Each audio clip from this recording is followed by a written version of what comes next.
Sapiens by Yuval Harari, Part 1, The Cognitive Revolution, Chapter 3, A Day in the Life of Adam and Eve.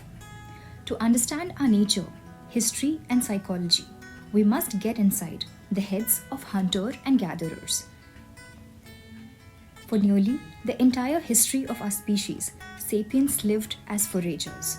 The past 200 years, during which ever-increasing numbers of sapiens have obtained their daily bread as urban laborers and office workers, and the preceding 10,000 years, during which most sapiens lived as farmers and herders, are the blink of an eye compared to the tens and thousands of years during which our ancestors hunted and gathered. The flourishing field of evolutionary psychology argues that many of our present-day social and psychological characteristics were shaped during this long pre-agricultural era. Even today, scholars in this field claim our brains and minds are adapted to a life of hunting and gathering. Our eating habits, our conflicts, and our sexuality are all the result of the way our hunter-gatherer minds interact with our current past industrial environment. With its mega-cities, aeroplanes, telephones, and computers, this environment gives us more material resources and longer lives than those enjoyed by any previous generations. But it often makes us feel alienated, depressed, and pressured. To understand why evolutionary psychologists argue we need to delve into the hunter-gatherer world that shaped us, the world that we subconsciously still inhabit. Why, for example, do people gorge on high-calorie food? That is, doing little good to their bodies. Today's affluent societies are in the throes of plague of obesity, which is rapidly spreading into developing countries. It's puzzle why we binge on sweets and greasiest food we can find. Until we consider the eating habits of our forebears in the savannas and forests they inhabited, high-calorie sweets were extremely rare and food in general was short supply. A typical forager 30,000 years ago had access only to one type of sweet food, that is, ripe fruit. If a Stone Age woman came across a tree groaning with figs, the most sensible thing to do was to eat as many of them as she could on the spot before the local baboon band picked the tree bare. The instinct to gorge on high-calorie food was hardwired into our genes. Today, we may be living in a high-rise apartments with our overstuffed refrigerators, but our DNA still thinks we are in savannas.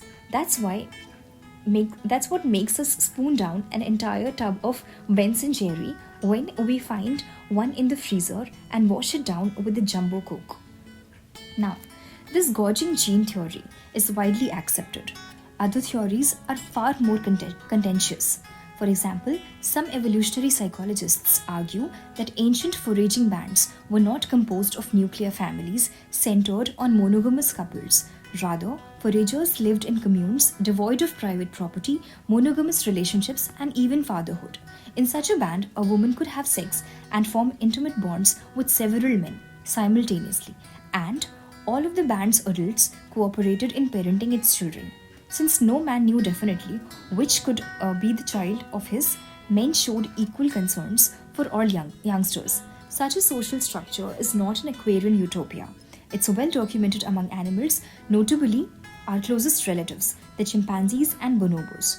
There are even a number of present-day human cultures in which collective fatherhood is practiced, as for example among the Bari Indians. According to the belief of such societies, a child is not born from the sperm of a single man, but from an accumulation of sperm in the woman's womb. A good mother will make a point of having sex with several different men, especially when she is pregnant, so that her child will enjoy the qualities not merely of the best hunter, but also of the best storyteller, the strongest warrior, and the most considerate lover. If this sounds silly, bear in mind that before the development of modern embryological studies, people had no solid evidence that babies are always sired by a single father rather than by many.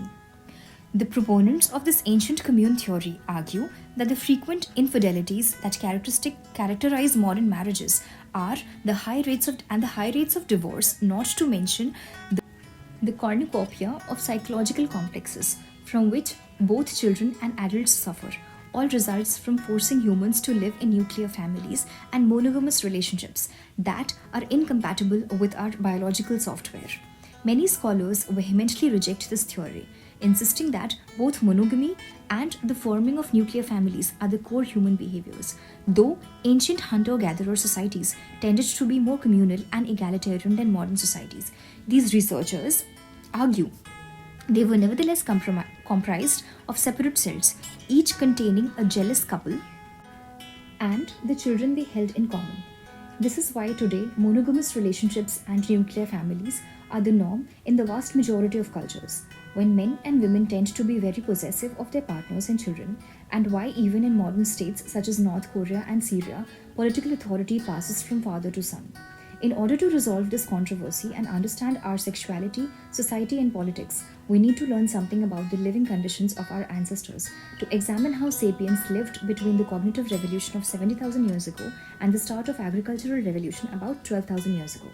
Unfortunately, there are few certainties regarding the lives of our forager ancestors. The debate between the ancient commune and the eternal monogamy school is based on flimsy evidence. We obviously have no written records from the age of foragers, and the archaeological evidence consists mainly of fossilized bones and stone tools.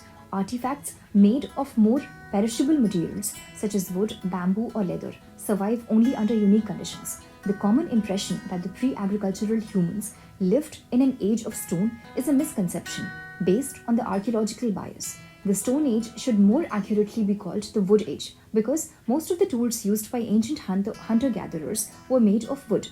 Any reconstruction of the lives of ancient hunter-gatherers from the surviving artifact is extremely problematic.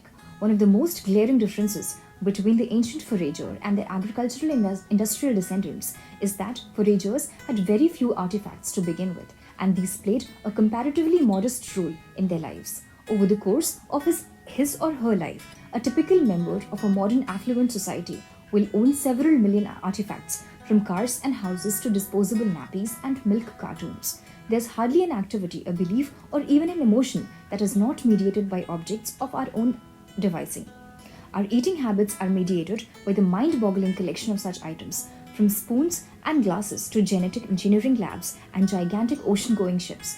In play, we use a plethora of toys, from plastic cards to 100,000-seater stadiums. Our romantic and sexual relations are acquired by ring beds, nice clothes and sexy underwears, condoms, fashionable restaurants, cheap motels, airport lounges, wedding halls, and catering companies. Religion brings the sacred into our lives within Gothic churches, Muslim mosques, Hindu ashrams, Torah schools, Tibetan prayer wheels, priestly cassocks, candle incense, Christmas trees, matzah, worlds, tombstones, and icons. We hardly notice how ubiquitous our stuff is until we have to move it to a new house. Foragers moved house every month, every week, and sometimes even every day, toting whatever they had on their backs.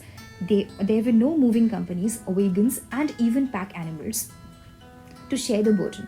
They consequently had to do with most of the essential possessions. It's reasonable to presume then that the greater part of their mental, religious, and emotional lives was conducted without the help of artifacts, and archaeologists working 100,000 years from now could piece together a reasonable picture of Muslim belief and practice from myriad objects unearthed in a ruined mosque. But we are largely at a loss in trying to comprehend the beliefs and rituals of ancient hunter-gatherers. It's much the same dilemma that a future historian would face if he had to depict the social world of 25th century teenagers solely on the basis of their survival snail mail, since no records will remain in their phone conversations, emails, blogs, and text messages.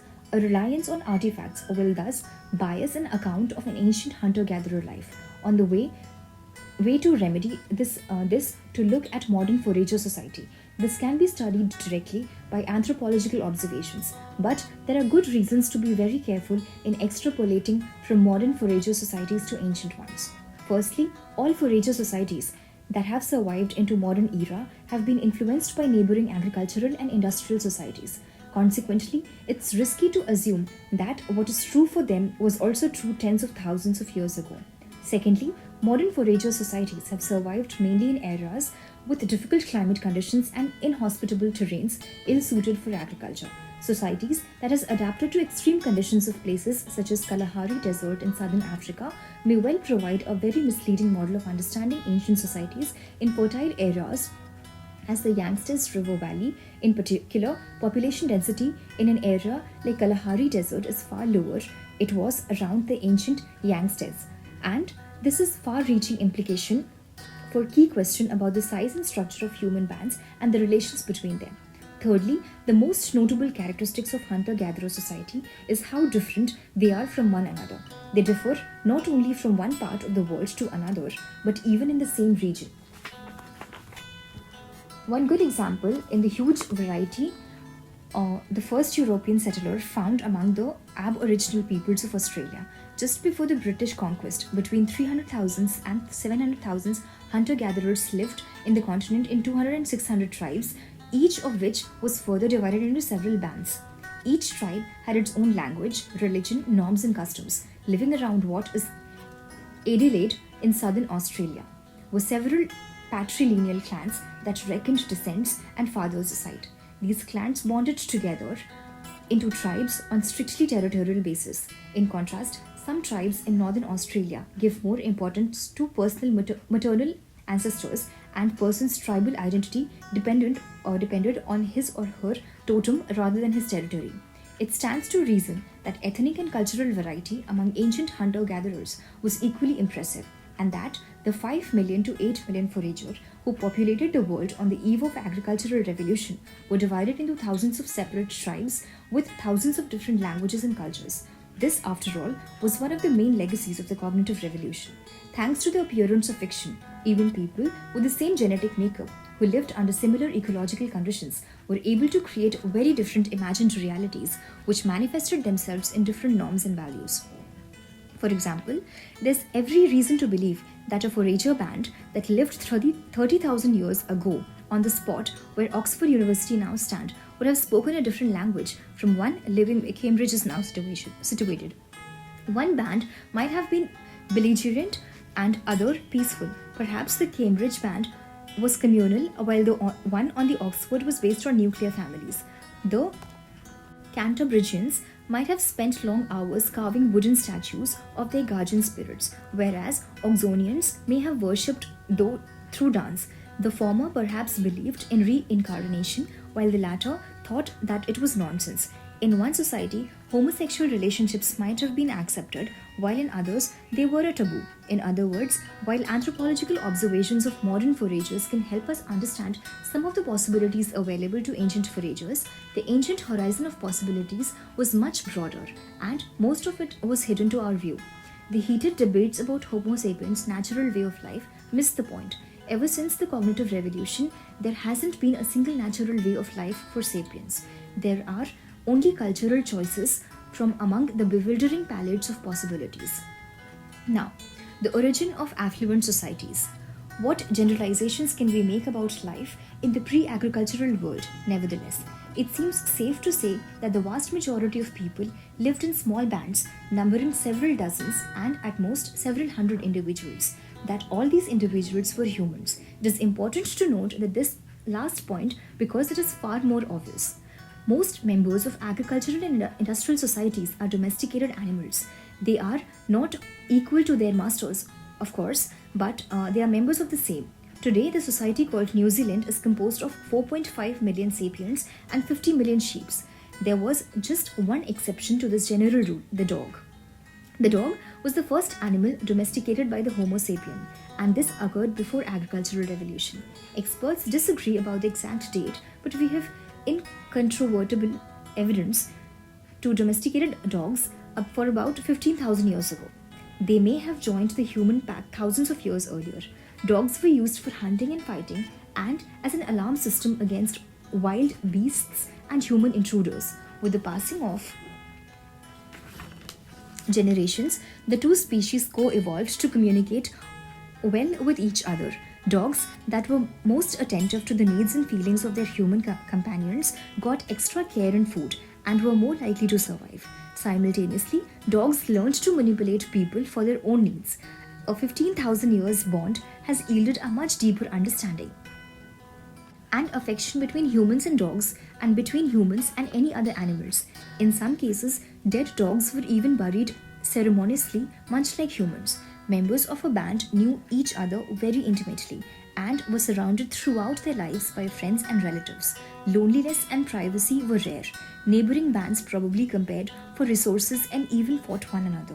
But they thought they also had friendly contacts. They exchanged members, hunted together, traded rare luxuries, cemented political alliances, and celebrated religious festivals. Such cooperations was one of the most important trademarks of Homo sapiens and gave it a crucial edge over the other human species. Sometimes relations with neighboring bands were tight enough that together they constituted a single tribe, sharing a common language, a common myth, and a common norms and values. Yet, we should not overestimate the importance of such external relations. Even if in times of crisis, neighboring bands drew closer together, and even if they occasionally gathered to hunt or feast together, they still spent vast majority of their time in complete isolation and independence. Trade was mostly limited to prestige items such as shells, amber, and pigments. There is no evidence that people traded staple goods like fruits and meat, or the existence of one band depended on the important goods from the other. Socio-political relations too tended to be sporadic.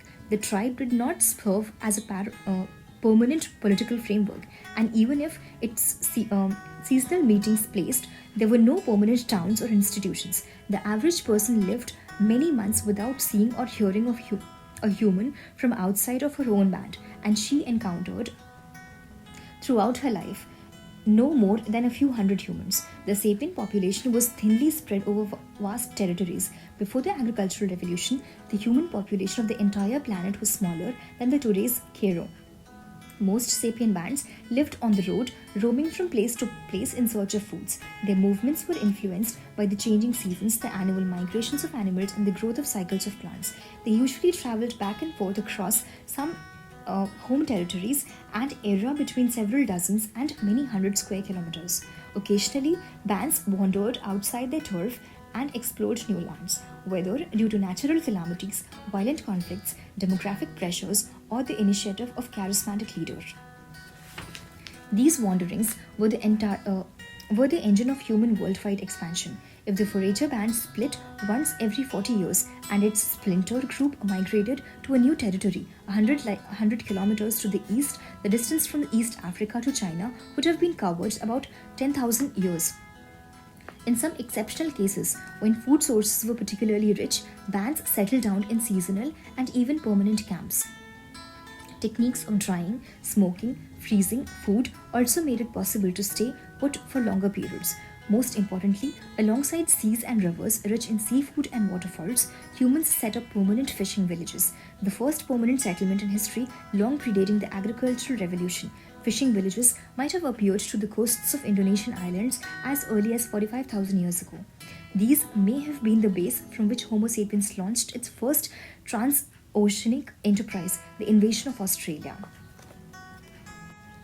In most habitats, sapient bands fed themselves in an elastic and opportunistic fashion. They scorched for termites, picked berries, dug for roots, stalked rabbits, and hunted bison and mammoths.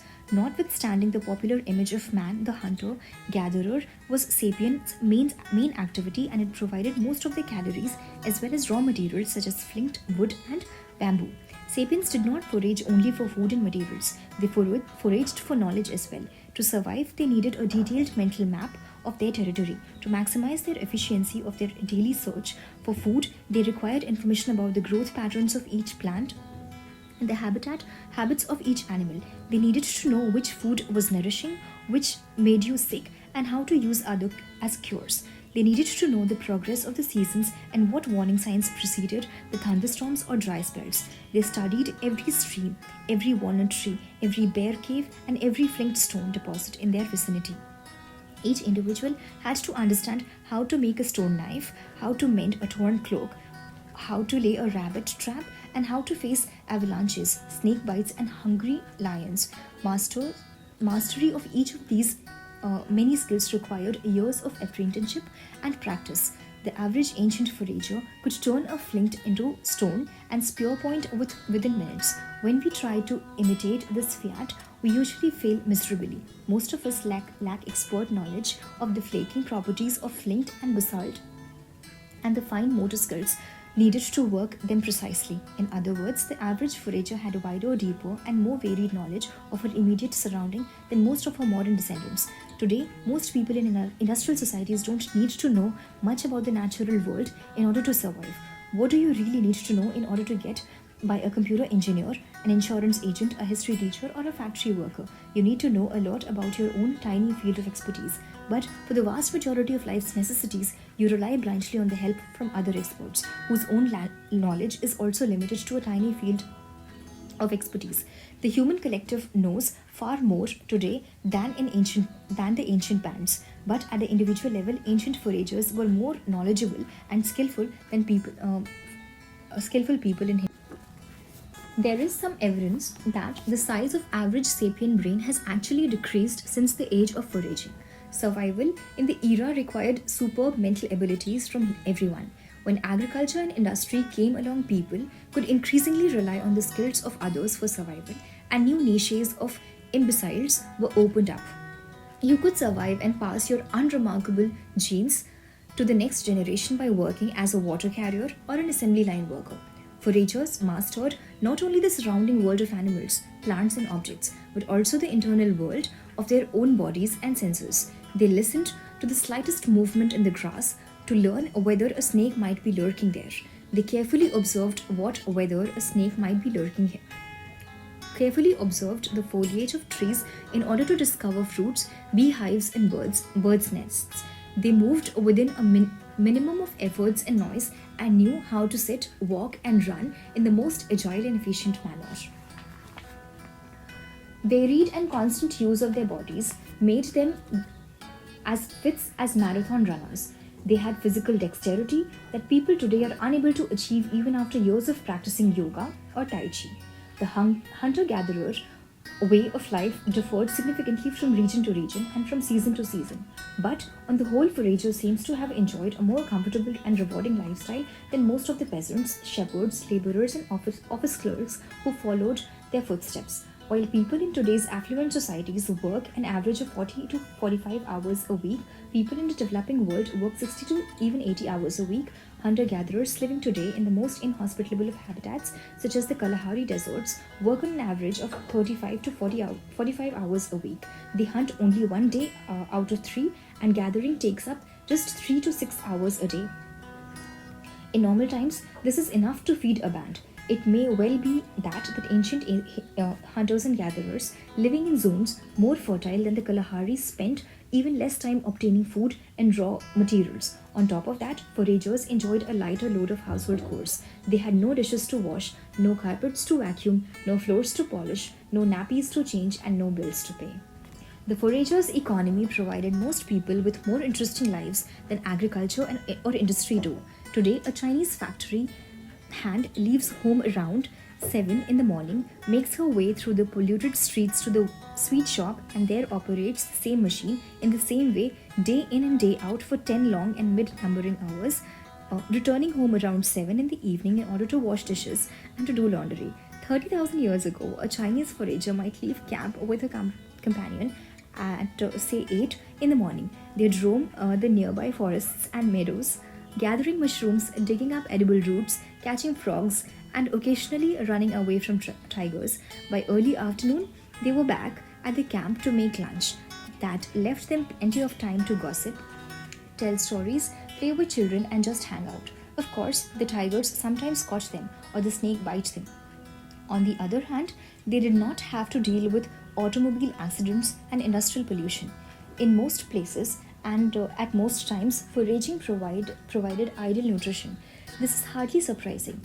This had been the human diet for hundreds and thousands of years, and the human body was well adapted to it. Evidence from fossilized skeletons indicates that ancient foragers were less likely to suffer from starvation or malnutrition, and were generally taller and healthier than their peasant descendants.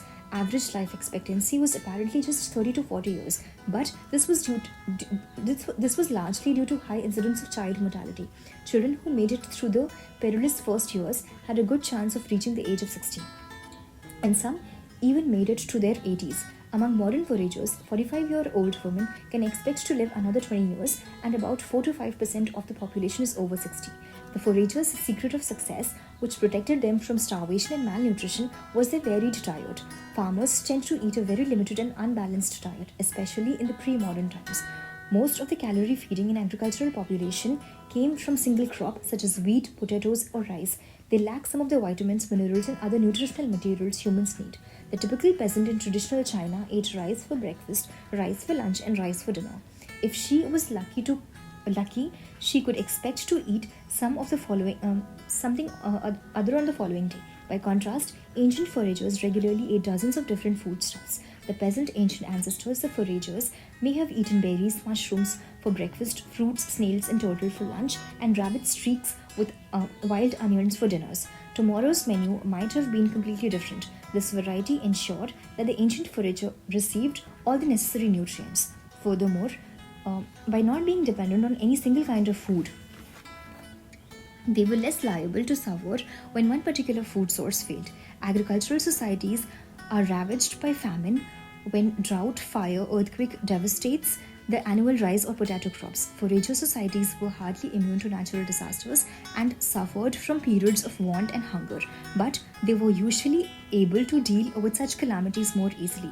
If they lost some of their staple foodstuffs, they could gather or hunt other species or move to less affected areas. Ancient foragers also suffered less from infectious diseases. Most of the infectious diseases that have plagued agricultural industrial societies, such as smallpox, measles, tuberculosis, originated in domesticated animals that were transferred to humans only after agricultural revolution. Ancient foragers, who were domesticated only dogs, were free of these scourges. Moreover, most people in agricultural and industrial societies lived in dense, unhygienic permanent settlements, ideal hotbeds for diseases. Foragers roamed in lands in small bands that could not sustain epidemics. The wholesome and varied diet and relatively short working weeks and a rarity of infectious diseases has led many experts to design pre-agricultural forager societies as original affluent societies. It would be a mistake, however, to idealize the lives of these ancients. Though they lived better lives, and most people in the agricultural and industrial societies, their world would still be harsh and unforgiving. Periods of want and hardship were not uncommon. Child mortality was high, and accidents which would be minor today could easily become a death sentence. Most people probably enjoyed the close intimacy of the roaming band, but those unfortunates who incurred the hostility or mockery of their fellow band members probably suffered terribly. Modern foragers occasionally abandon and even kill old and disabled people who cannot keep up with the band. Unwanted babies and children may be slain, and there are even cases of religiously inspired human sacrifice. The Ak people, hunter-gatherers who lived in the jungles of Prague until the 1960s, offered a glimpse into a darker side of foraging. When a valued band member died, the Ak customarily killed a little girl and buried the two together. Anthropologists who interviewed the Ak recorded a case in which a band abandoned a middle-aged man who fell sick and was unable to keep up with the others. He was left under a tree. Vultures perched above him, expecting a hearty meal. But the man recuperated, and walking briskly, he managed to rejoin the band. His body was covered with the birds' feces, so he was henceforth nicknamed Vulture Droppings. When an old Ache woman became a burden to the rest of the band, one of the younger men would sneak behind her and kill her, and with an axe blow to the head. The Ache man told the inquisitive anthropologist stories of his prime years in the jungle. I customarily killed an old woman. I used to kill my aunts. The women were afraid of me. Now, here with the whites, I have become weak. Babies born without hair, who were considered underdeveloped, were killed immediately. One woman recalled that her first baby girl was killed because the men in the band did not want another girl. On another occasion, a man killed a small boy because he was in a bad mood and the child was crying. Another child was buried alive because it was funny looking and other children laughed at it. We should be careful, though, not to judge the Ache too quickly. Anthropologists who lived with them for years report that violence between adults was very rare. Both women and men were free to change partners at will. They smiled and laughed constantly, had no leadership hierarchies, and generally shunned domineering peoples. They were extremely generous with their few possessions and were not obsessed with success or wealth. The things they valued most in life were good social interactions and high quality friendships. They viewed the killing of children, sick people, and elderly as many people today view abortion and euthanasia. It should also be noted that Ake was hunted and killed without mercy by Praguean farmers. They need to evade their enemies probably caused the Ake to adopt an exceptionally harsh attitude towards anyone who might become a liability to the band. The truth is that Ake society, like every human society, was very complex. We should beware of demonizing or idealizing it on the basis of superficial acquaintance. The Ake were neither angels nor friends. They were humans. So, too, were the ancient hunters and gatherers. Now, coming to talking ghosts. What can we say about the spiritual and mental life of the ancient hunter-gatherers? The basics of foragers' economy can be reconstructed with some confidence based on quantifiable and objective factors. For example, we can calculate how many calories per day a person needed in order to survive, how many calories were obtained from kilograms of walnuts, and how many walnuts could be gathered from a square kilometer of forest. With this data, we can make an educated guess about the relative importance of walnuts in their diet. But did they consider walnut a delicacy or humdrum staple? Did they believe that walnut trees were inhabited by spirits? Did they find walnut leaves pretty? If a forager boy wanted to take a forager girl to a romantic spot, did the shade of walnut tree suffice? The world of thoughts, beliefs, and feelings is by definition far more difficult to decipher. Most scholars agree that animalistic beliefs were common among ancient foragers. Animism is the belief that almost every place, every animal, every plant, and every natural phenomena has awareness and feeling and can communicate directly with humans. Thus, animists may believe that big rock at the top of the hill has desires and needs. The rock might be angry about something that people did and rejoice over some other action. The rock might admonish people or ask for favors. Humans, for their part, can address the rocks to mollify or threaten it. Not only the rock, but also the oak tree at the bottom of the hill is an animated being, and so is the stream flowing below the hills, the spring in the forest clearing, the bushes growing around it, the path to the clearing, and the field mice, wolves, and crows, and the crows that drink there. In the animist's world, objects and living things are not the only animated beings. They were also immaterial entities, the spirits of the dead and friendly and the malevolent beings, the kind that today we call demons, fairies, and angels. Animists believed that there was no barrier between humans and other beings. They can communicate directly through speech, song, dance, and ceremony. A hunter may address a herd of deer and ask that one of them sacrifice itself. If the hunt succeeds, the hunter may ask the dead animal to forgive him. When someone falls sick, a shaman can contact the spirit that caused the sickness and try to pacify it or scare it away. If need be, the shaman may ask for help from other spirits. What characterizes all of these acts of communication is that entities being addressed as local beings. They're not universal gods, but rather a particular deer, a particular tree, a particular stream, a particular ghost. Just as there is no barrier between human and other beings, neither is there a strict hierarchy. Non-human entities do not exist merely to provide for the needs of man, nor are they all-powerful gods who run the world as they wish. The world does not revolve around humans or around other particular group of beings. Animism is not a specific religion, it is a generic name for thousands of very different religions, cults, and beliefs. What makes all of them animists in this common approach is the world and to man's place in it. Saying that ancient foragers were probably animists is like saying the pre-modern agriculturists were mostly theists. Theism is a view that the universal order is based on hierarchical relationships between humans and a small group of ethereal entities called gods. It is certainly true to say that pre-modern agriculturists tended to be theists, but to this does not teach us about the particulars. The generic rubric theists covers Jewish rabbis from 18th century Poland, witch burning Puritans, and 17th century Massachusetts, Aztec priests from 15th century Mexico, Sufi mystics from 12th century Iran, 10th century Viking warriors, 2nd century Roman legionnaires, and 1st century Chinese bureaucrats. Each of these viewed the other's beliefs and practices as weird and heretical. The differences between the beliefs and practices of groups of animists foragers were probably just as big. Their religious experience may have been turbulent and filled with controversies, reforms, and revolutions. But these cautious generalizations are as far as we can go.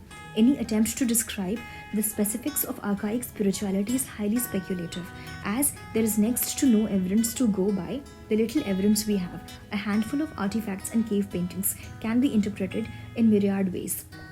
The theories of scholars who claim to know what the foragers felt shed much more light on the prejudices of their authors than the Stone Age religion.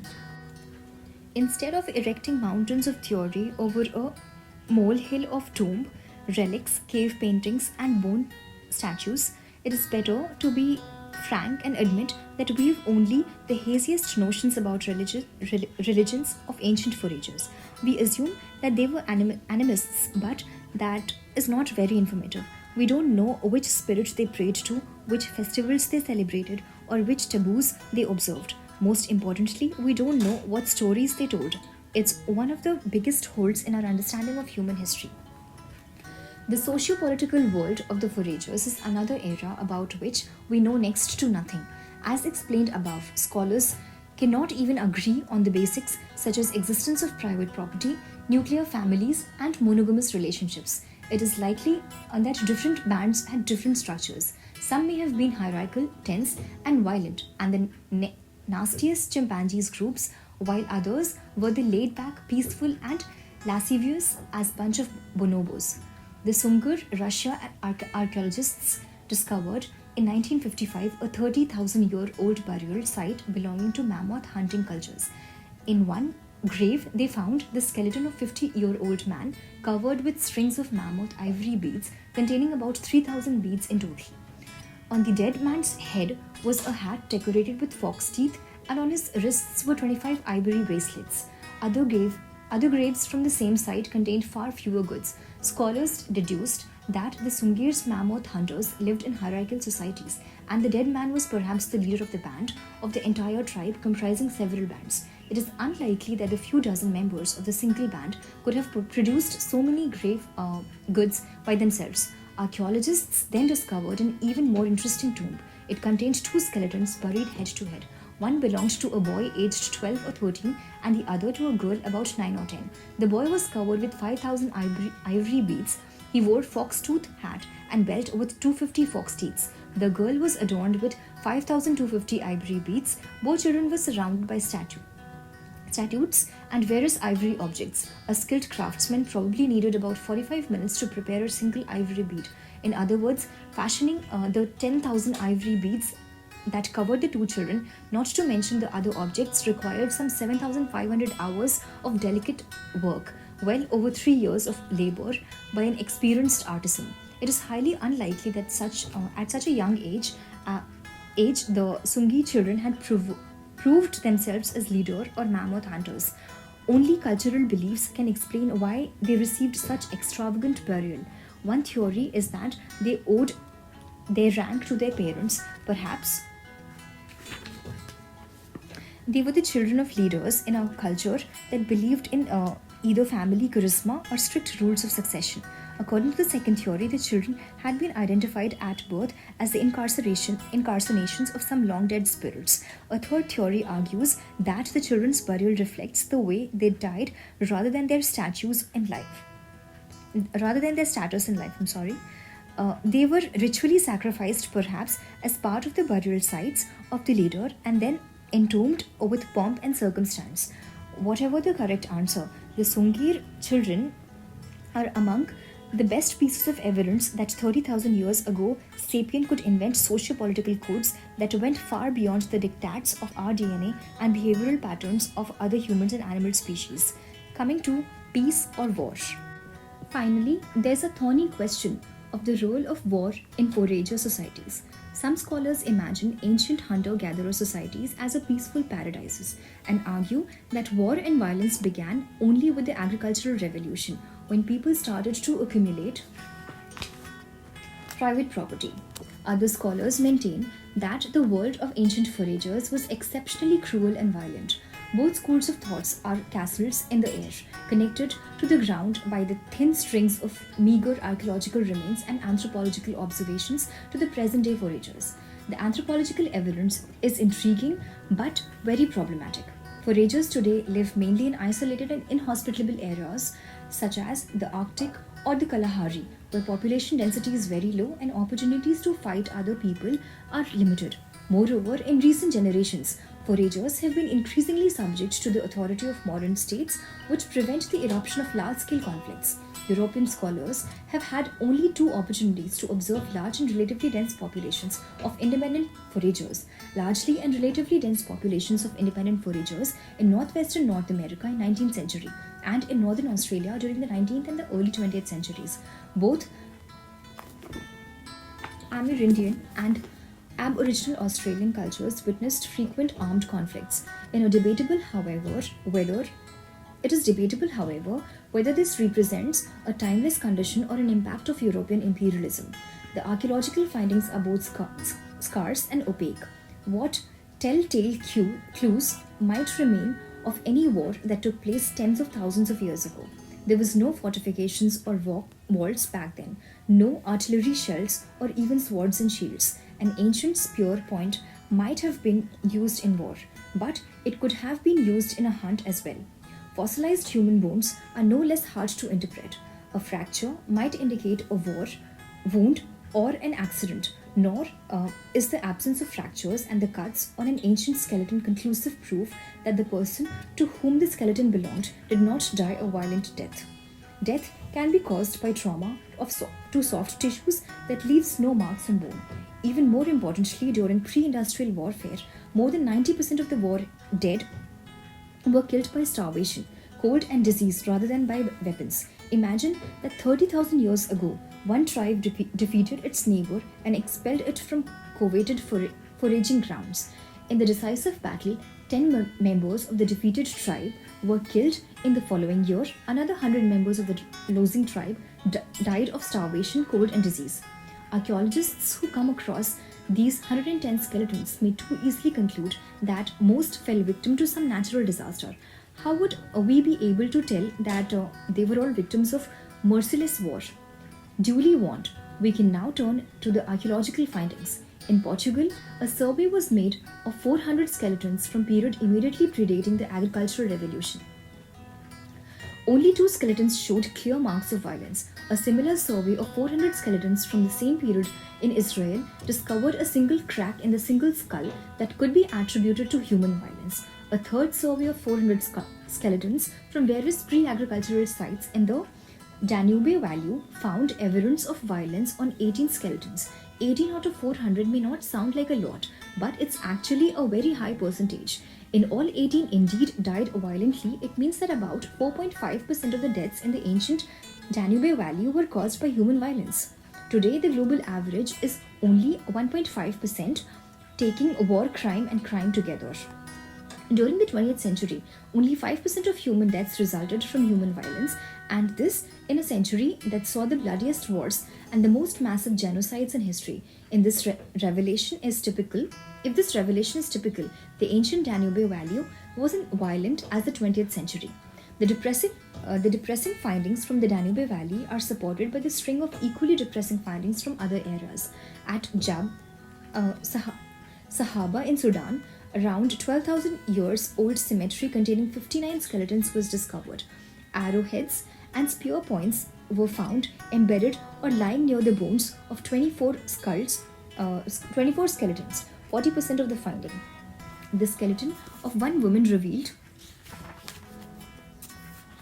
12 injuries The Offnet cave in Bavaria, and archaeologists discovered remains of 38 foragers, mainly women and children, who have been thrown into two burial pits. Half the skeleton, including those of children and babies, bore clear signs of damage by human weapons such as clubs and knives. The few skeletons belonging to the mature males bore the worst marks of violence. In all possible probabilities, the entire forager band was massacred at Offnet, which better represents the world of ancient foragers. The peaceful skeletons from Israel and Portugal, or the abattoirs of Jab and Sahaba of Offnet. The answer is neither. Just as foragers exhibited a wide array of religious and social structures, so too they did probably demonstrate a variety of violence rates. While some eras and some periods of time may have enjoyed peace and tranquility, others was driven by ferocious conflicts. Now, the curtain of silence. If the larger picture of ancient forager life is hard to reconstruct, particular events are largely irretrievable. When a sapien band first entered a valley inhabited by Neanderthals, the following years might have witnessed a breathtaking historical drama. Unfortunately, nothing would have survived from such an encounter except, at best, a few fossilized bones and handful of stone tools that remain mute under the most intense scholarly inquisitions. We may extract from them information about human anatomy, human technology, human diet, and perhaps even human social structure. But they reveal nothing about political alliance forged between neighboring sapien bands, about the spirits of the dead that blessed this alliance, or about the ivory beads secretly given to the local witch doctor in order to secure the blessings of the spirit. This curtain of silence shrouds tens of thousands of years of history. These long millennia may well have witnessed wars and revolutions, ecstatic religious movements, and profound philosophical theories, incomparable artistic masterpieces. The foragers may have had all-conquering Napoleons who ruled empires half the size of Luxembourg, gifted Beethovens who lacked symphony orchestras but brought people to tears with the sounds of bamboo flutes, and charismatic prophets who revealed the words of local oak tree rather than those of a universal creator god. But these are all mere guesses. The curtain of silence is so thick that we cannot even be sure of such things occurred, let alone describe them in detail.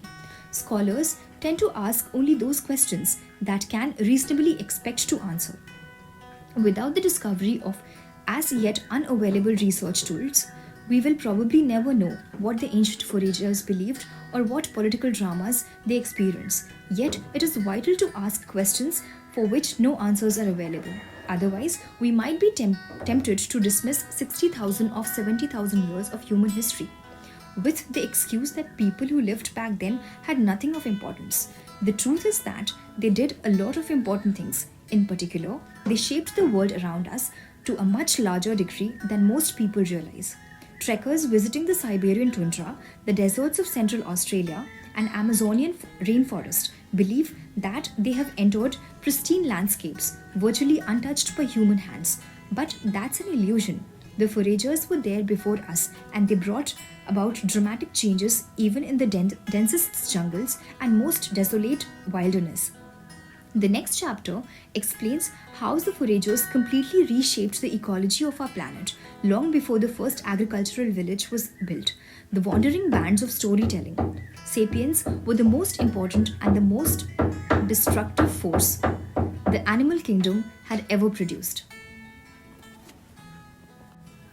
Sapiens were the most important and the most destructive force the animal kingdom have ever produced.